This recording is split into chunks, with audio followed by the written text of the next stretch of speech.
नमस्कार दोस्तों। आज हम रोज़ाना की भांति हम 12वीं क्लास एनसीईआरटी का लेसन नंबर 9 लेकर आए हैं और इसका नाम है उपनिवेशवाद और देहात। ये अंग्रेजों के समय चला था ये उपनिवेशवाद और देहात। तो इसके बारे में हम प्रश्न उत्तर करेंगे और ये प्रश्न उत्तर ऐसे नहीं है कि मतलब नॉर्मल मान सकते हैं इसको। ये 12वीं क्लास में तो आते हैं, बाकी हर एग्ज़ाम में जहाँ पर पोर्शन हिस्ट्री का हो या फिर किसी मतलब जीके का कहीं पर भी हिस्ट्री का पोर्शन हो, वहाँ तो प्रश्न मिलने वाले हैं। और ये वन लाइनर प्रश्न नहीं है, ये मतलब स्टेटमेंट वाले प्रश्न हैं और ये अच्छे प्रश्न है, किसी भी परीक्षा के लिए महत्वपूर्ण साबित हो सकते हैं। तो ये नहीं है कि इसे 12वीं क्लास के ही पढ़ें। किसी भी प्रकार की कोई भी तैयारी कर रहा है और ये जो क्लास ले रहा हूँ मैं, इसे ऐसी छोटी क्लास समझ कर लोग इग्नोर कर देते हैं कि यार क्या पढ़ा है सर ने।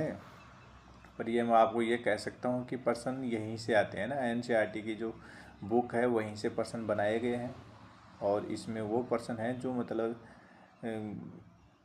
जो छपने वाले हैं, छपने क्या मतलब छपते रहते हैं ये ना, इसकी ओर हम ध्यान नहीं देते हैं और हम गाइड पढ़ते रहते हैं, गाइडों की ओर ध्यान देते हैं। इसलिए हमें ऐसा लगता है कभी मतलब ये प्रश्न कहाँ से आ सकता है, मैंने तो सब कुछ पढ़ा था। तो ये ज़रूरी नहीं है कि मतलब जो हमने पढ़ा वही आए। एनसीईआरटी तो हमने पढ़ी नहीं ना, तो एनसीईआरटी के ही प्रश्न बनते हैं गाइडों में। और गाइडों में क्या है कि पूरे प्रश्न बनते नहीं हैं, यानी कि छपते नहीं है। और एनसीईआरटी व्यक्ति को पढ़नी चाहिए, पूरी किताब को ही पढ़ना चाहिए, सही बात तो ये है। बाकी जो रिवीजन करे तो इस क्लास को ले सकते हैं, क्योंकि इसमें रिवीजन वही है, इसे पूरा पाठ आ गया इसमें ना। पूरे पाठ में जितने भी अच्छे प्रश्न बनेंगे, क्योंकि एक प्रश्न में 4 प्रश्न है, ये देखो। तो मेरे पास में लगभग 13-14 प्रश्न है, तो ये सोचो आप कम से कम 60-70 प्रश्न हो जाएंगे ना। तो सभी स्टूडेंट ध्यान दें कि मतलब ये जो प्रश्न बनाए, मैं खुद भी सीख रहा हूँ ना इन प्रश्नों से। ये मैं खुद ही सोच रहा हूँ कि ये प्रश्न बहुत अच्छे हैं ना, तो मैं इसको पढ़ता हूँ और आप लोग भी पढ़िए और इससे तैयारी करिए। मतलब हिस्ट्री की जो बच्चा तैयारी कर रहा है तो वो इस प्रश्नों से करिए, एनसीईआरटी से करिए। एनसीईआरटी कक्षा 6 से लेकर 12वीं तक एनसीईआरटी बहुत मतलब परीक्षा की दृष्टि से बहुत महत्वपूर्ण होती है। हम इसको इग्नोर कर देते हैं, एनसीईआरटी कभी पढ़ते नहीं हैं, गाइड की ओर भागते रहते हैं, इसलिए हम सफल नहीं हो पाते ना। तो ये सभी में ही है, ये एक बच्चे की दिक्कत नहीं है, सभी बच्चों की दिक्कत है ये। मतलब हम सब यही सोचते हैं कि एनसीईआरटी यार कौन पढ़ेगा, कहाँ से प्रश्न बनाएंगे, वो क्या गाइड ही पढ़ लेते हैं, तब भी तो हम रह जाते हैं ना। तो गाइड भी पढ़ना सही बात है, पर एनसीईआरटी सबसे पहले पढ़ना ज़रूरी है। तो बिना देरी के हम पहला प्रश्न पूरा करते हैं। देखो पहला प्रश्न अच्छा प्रश्न है। अंग्रेज़ों द्वारा, देखो अंग्रेज़ों द्वारा 2-3 बंदोबस्त लागू करी थी कृषि ज़मीन के बारे में, है ना। ये उपनिवेश और देहात यानी लेसन ही ऐसा है, तो इसके बारे में ऐसे ही प्रश्न बनेंगे। अंग्रेज़ों द्वारा इस्तेमारी बंदोबस्त लागू करने के कारण, यानी कि इस्तेमारी बंदोबस्त है, ज़मीन किसान वर्ग के लिए ये लागू कर वगैरह है, उसके बारे में दी गई है ना। तो इसका पहला स्टेटमेंट है, बंगाल की ग्रामीण अर्थव्यवस्था संकट के दौर से गुजर रही थी तथा खेती की पैदावार निरंतर घट रही थी। ये बात तो सही थी कि बंगाल की ग्रामीण अर्थव्यवस्था संकट के दौर से गुजर रही थी। जब ये मतलब अंग्रेज़ आए थे, मतलब लगभग 18वीं शताब्दी की बात है एंड की। तो 18वीं शताब्दी देख लो या फिर 19वीं शताब्दी शुरुआत की बात। तो इस प्रकार से अर्थव्यवस्था संकट के दौर से गुजर रही थी, तब इसको लेकर आए होंगे, है ना, अंग्रेज लागू करें। इस व्यवस्था द्वारा राजस्व मांग की दरों को स्थायी करना था। इस व्यवस्था द्वारा राजस्व मांग की दरों को स्थायी करना था।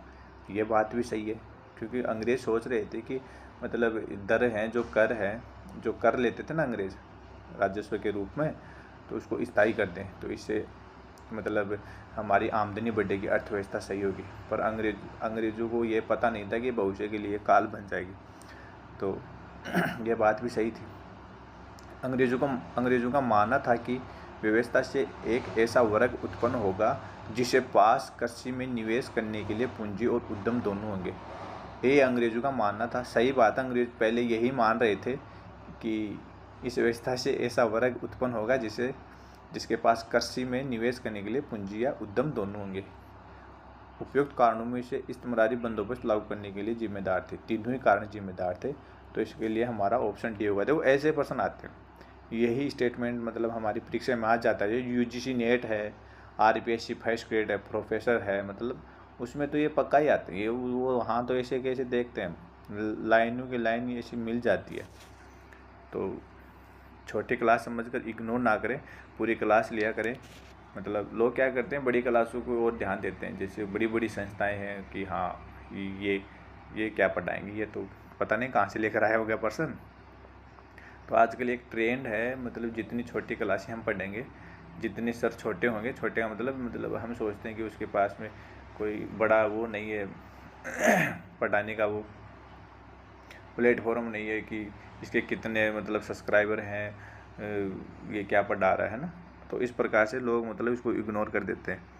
तो आप इग्नोर करो या चाहे ना करो, पर मेरा खुद का अनुभव है कि मैं तो अभी आजकल मैं तो यही सोच रहा हूँ कि जितने मतलब छोटे सर होते हैं, मतलब अनुभव भी कम होते हैं, वो पर्सन अच्छे लेकर आते हैं। बड़े बड़े तो क्या करते हैं, मतलब वो ही रिपीट करवाते हैं बार बार में, वो तो पूछ गए ना, तो उसको मतलब इतना वो है नहीं। तो कुल मिला के बात यही है कि इनको हमें पढ़ना चाहिए। तो इसका सही आंसर होगा 1 नंबर डी, यानी कि तीनों स्टेटमेंट एकदम सही है। अगला प्रश्न होगा हमारा 2 नंबर का। देखो अच्छा प्रश्न आया है। सूर्यास्त नियम, सूर्यास्त नियम का संबंध निम्न में से किन भूमि व्यवस्थाओं से था। यहाँ पे क्या लिखा गया है कि सूर्यास्त नियम का संबंध निम्न में से किस भूमि व्यवस्था से था। देखो इस्तमरारी, महालवाड़ी, रेतवाड़ी, इस्तमरारी तथा महालवाड़ी। सही प्रश्न पूछा ना, सही। देखो इस्तमरारी जो बंदोबस्त था ना, ये ज़मीन के बारे में कर ही समझो, ये एक व्यवस्था की गई थी। ये सूर्यास्त नियम का संबंध इससे ही है, इस्तमरारी से है। ध्यान रखना आप लोग, मतलब एकमात्र इस्तमरारी से इसका संबंध रहा है। तो इसका ये सही आंसर होगा 1 नंबर, है ना। इसका सही आंसर होने वाला इस्तमरारी। ध्यान, सूर्यास्त नियम, ध्यान रखना, सूर्यास्त नियम का संबंध इस्तमरारी से ही था। अगला प्रश्न है, कई प्रश्न तो मैं भी पहली बार ही सुन रहा हूँ, तो अच्छा लगता है। पहले बार सुनते हैं और फिर परीक्षा में ये प्रश्न आ जाते हैं, तो ये लगता है कि वास्तव में एनसीईआरटी मतलब सरकार के द्वारा छापी गई है, तो सरकार ही तो प्रश्न बनाती है, तो ये वही तो चीज़ है ना, कोई दिक्कत नहीं है। सुप्पा विद्रोह की शुरुआत कहाँ से हुई। देखो सुप्पा विद्रोह, ये विद्रोह दक्षिण भारत में होते थे। सुप्पा विद्रोह तो ये मतलब पटना है, बिहार में तो हुआ नहीं, गुजरात है, अहमदाबाद में हुआ नहीं, तो ये पूना में होगा ना, पूना। अगला प्रश्न हमारा 4 नंबर का है। देखो मैनचेस्टर कॉटन कंपनी की स्थापना कब हुई। देखो मैं भी पहली बार सुन रहा हूँ ये ऐसा प्रश्न, मैनचेस्टर कॉटन कंपनी की स्थापना कब हुई। देखो मैनचेस्टर कॉटन कंपनी की स्थापना 1851, 1858, 1862, 1959। तो मैनचेस्टर कॉटन कंपनी की स्थापना 1859 में हुई है ना, 1859। ध्यान रखना 1859, जब 1856 की क्रांति हो गई थी, उसके बाद में ये कंपनी यानी कॉटन कंपनी, अंग्रेज जो शाणे हो गए थे वो बाद में, अंग्रेज भी मतलब कंपनी के अधिकार छीन लिए थे। बहुत सारे संविधान के बारे में सोचा कि भाई देश को कैसे चलाया जाए, बहुत सारे, है ना। इस प्रकार से कॉटन कंपनी की स्थापना 1859 में हो जाती है। अगला प्रश्न है हमारा, 1859 में अंग्रेजों द्वारा पारित परिसीमन कानून के संदर्भ में निम्न कथनों पर विचार करना है। 1859 में अंग्रेजों द्वारा पारित परिसीमन, तो ऋणदाता और रैयत के बीच स्थानीय ऋण पत्र को केवल 3 वर्षों की मान्यता प्रदान की गई। 3 वर्षों की मान्यता प्रदान की गई ऋणदाता और रैयत के बीच। देखो रैयत का मतलब किसान है ना, किसान, ये ऋणदाता वो किसान ही तो लेंगे ना, और रैयत भी किसान जिम्मेदार है, वही उन्हीं के बीच की एक स्थानांतरण ऋण पत्र को केवल 3 वर्षों के लिए मान्यता दी गई। इसका उद्देश्य बहुत समय तक ब्याज को संचित होने से रोकना था, यानी कि सही बात है। तो हमारा आंसर सही पूछा है मैं, तो इसका आंसर होगा 1 और 2 सही आंसर है ना। बस यही तो प्रश्न आते हैं, हम इनकी ओर ध्यान देते नहीं हैं तो ऐसे प्रश्न बन जाते हैं। बड़ी एग्जामों में तो यही आएगी, मतलब वो तो आएंगे उसको में तो कोई रोक टोक ही नहीं है। अगला प्रश्न है हमारा, इस्तमरारी बंदोबस्त के संदर्भ में निम्न कथनों पर विचार करना है। इस्तमरारी, यह व्यवस्था कॉर्नवालिस के समय बंगाल और आसपास के क्षेत्रों में लागू की गई। देखो ये इस्तमरारी बंदोबस्त, देखो बंदोबस्त व्यवस्था 1793 में जो लॉर्ड कॉर्न वो था ना, वो क्या नाम है उसका, कॉर्नवालिस गवर्नर था बंगाल का, तो उसने यही सोचा था कि भाई ये बंदोबस्त लागू कर दें तो इससे मतलब अर्थव्यवस्था सुधर सकती है, तो आसपास के क्षेत्र में लागू की गई। इसमें राजस्व एकत्रित करने का अधिकार नीलामी द्वारा प्रदान किया जाता था। इसमें राजस्व एकत्रित करने का अधिकार, देखो राजस्व एकत्रित करने का अधिकार ऐसा नहीं है कि कुछ जमींदारों को दे दिया या फिर साहूकारों को दे दिया, मतलब एक तरह का लॉटरी टाइप था और फिर उसको दिया जाता था कि भाई ये व्यक्ति इस इलाके में मतलब कर वसूल करेंगे। इस प्रकार से जमींदार को भूमि के स्थायी अधिकार प्राप्त किए गए थे। जमींदार को भूमि के अधिकार स्थायी थे ही नहीं, मतलब नीलामी थी तो जमींदार कहाँ भूमि के स्थायी अधिकार होंगे, वो तो अलग अलग थे ना। तो कुल मिला के बात ये है कि इसका सही आंसर होगा 1 और 2। तो 1 और 2 कहाँ मिलेगा, 1 नंबर में मिलेगा 1 और 2। तो ऐसे प्रश्न आते हैं। अब ऐसे प्रश्न हम पढ़ते नहीं हैं, क्यों नहीं पढ़ते हैं, क्योंकि हम ऊपर मोटा मोटी पढ़ लेते हैं कि हाँ बंदोबस्त किसने शुरू करी, कॉर्नवालिस, ठीक बात, अच्छी बात है। बाकी ये नीलामी वाला ये प्रश्न पढ़ते नहीं है ना, ये एनसीईआरटी में हूबहू मिल जाती है लाइन, तो आजकल ऐसे स्टेटमेंट वाले प्रश्न बन जाते हैं। इस्तमरारी बंदोबस्त की असफलता के कारणों के संदर्भ में, देखो मैंने बोला था ना कि ये असफल होगी, क्योंकि अंग्रेजों ने मतलब सोचा नहीं कि भविष्य में जाकर ये स्थायी जो कर लगाएंगे वो हमें परेशान करेगा। ऊंची राजस्व मांग, असमान राजस्व निर्धारण, जमींदारों को सीमित अधिकार, जमींदारों की किसानों के प्रति सहानुभूति। ये सहानुभूति तो मतलब दिमाग में निकाल दो, कोई भी जमींदार हो या फिर अंग्रेज हो, किसानों के प्रति सहानुभूति तो दिमाग से निकाल दो। ये प्रश्न तो सही होने वाला नहीं है। ये स्टेटमेंट कभी नहीं करी सहानुभूति करते तो अंग्रेज आज मतलब ऐसे थोड़ी मतलब किसान परेशान होते हैं ना।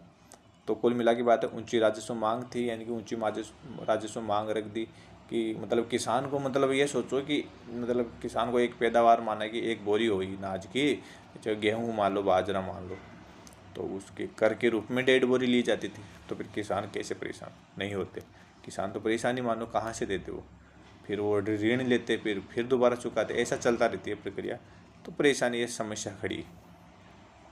असमान राजस्व निर्धारण, अब असमान राजस्व निर्धारण कोई मतलब ही नहीं है, जितना चाहे उतना ले लो।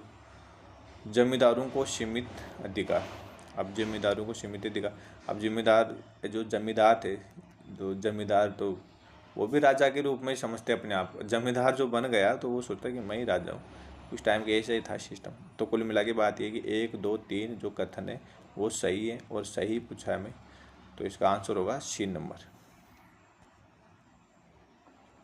अगला प्रश्न है हमारा, निम्न में से किसको अमला, एक अमला शब्द है कहा जाता है, अमला। राजस्व निर्धारण एक का प्रकार, राजस्व निर्धारण एक का प्रकार, यानी कि राजस्व निर्धारण का एक प्रकार है ये, ऐसा नहीं था ना। राजस्व प्रकार का करने मतलब कहने का मतलब है कि राजस्व निर्धारण का एक कर नहीं था ये। शिल्पकार वर्ग तो हो नहीं सकता अमला, खेती का एक प्रकार ये भी नहीं है, जमींदार का एक अधिकारी, अमला उसको कहते हैं, जमींदार था उसका एक अधिकारी, उसको अमला कहा जाता था। तो इसका ऑप्शन होगा हमारा B नंबर। अगला प्रश्न है जोतदार। देखो जोत का मतलब जमीन को जोतने वाला जो दार है, वो जो किसान है, जो मतलब किसान समझ लो या फिर जमींदार समझ लो, जोतदार उसे बोलेंगे। संदर्भ में निम्न कथनों पर विचार करना है। यह धनी किसानों का वर्ग था जोतदार, क्योंकि उनके पास बहुत सारी ज़मीनें होती थी, है ना, जोतदार। क्योंकि मतलब किसान भी बहुत प्रकार के होते थे, गरीब किसान भी थे, अमीर किसान भी थे ना। तो धनी किसानों का वर्ग था ये जोतदार, क्योंकि ज़मीन उसके पास 500-500 बीघा, 1000 बीघा ज़मीन रहती थी। और गरीब भी किसान थे उनके पास में, तो बेचारे वो वैसे ही जोत करते थे, मतलब बोते थे, किस फसल उगाते थे ऋण ले लेकर। अगला स्टेटमेंट है यह जमींदारों की राजस्व वसूलने में सहायता करते थे। सही कथन पूछा है हमें ना। तो देखो यह जमींदारों की राजस्व वसूलने में सहायता नहीं करते थे, क्योंकि वो तो नीलामी करते थे ना, पता नहीं किसको आ जाए ना। तो ये धनी किसानों का मतलब ये काम नहीं था। तो इसका स्टेटमेंट सही है 1 नंबर। तो हमें सही पूछा तो इसका स्टेटमेंट 1 ही सही होने वाला है, क्योंकि राजस्व वसूलने में सहायता नहीं करते थे। ये देखो भी ये पर्सन भी ऐसे आते हैं, ये पर्सन वो पर्सन है जो मतलब हमें परेशान करते रहते हैं। तो ध्यान रखना है इनका, ये क्लास लेना बहुत ज़रूरी है। 12वीं क्लास के बच्चों के तो लिए है ही है, बाकी सभी बच्चों के लिए ये क्लास अच्छी है। देखो पहाड़िया जनजाति के संदर्भ में कथनों पर विचार करना। पहाड़िया जनजाति जो पहाड़ों पर पर्वतों पर जो जनजाति रहती है उनके बारे में सही कथन के बारे में हमें पढ़ना है। ये राजमहल की पहाड़ियों में निवास करते थे। राजमहल की पहाड़ियाँ, देखो राजमहल की पहाड़ियाँ हैं वहाँ पर ये निवास करते थे, तभी तो पहाड़ियाँ जनजाति कहलाई। या झूम खेती करते थे। झूम खेती तो सभी बच्चे जानते हैं कि पहाड़ों में मतलब पर्वतों को मतलब वहाँ पे जलाया जाता था और फिर कृषि की जाती थी। स्टेटमेंट 3 है जमींदार और व्यापार इन्हें नियमित रूप से कर अदा करते थे। जमींदार और व्यापार इन्हें नियमित रूप से कर अदा करते थे। तो हमारा स्टेटमेंट क्या बोल रहा है 10 नंबर का कि कौन सा सही है।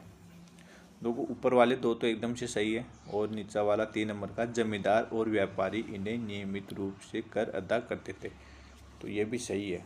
कर तो करते थे, कर के बिना तो कोई काम ही नहीं चलता ना, कर तो था ही था। तो कुल मिला के बात यही है, तीनों स्टेटमेंट हमारे सही होने वाले हैं। अगला प्रश्न है 11वें नंबर का। अंग्रेजों द्वारा संथालों को, संथाल एक जनजाति है, अंग्रेजों द्वारा संथालों को राजमहल पहाड़ी क्षेत्र में बसाने संबंधित कारणों के निम्नलिखित कथनों पर विचार।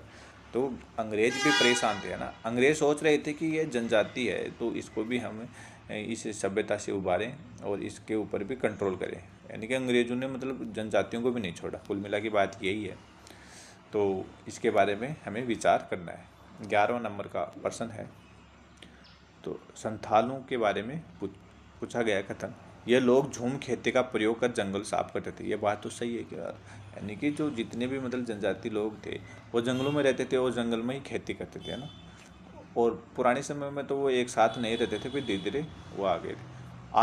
आरंभ में संथाल ब्रिटिश सरकार के प्रति वफादार थे।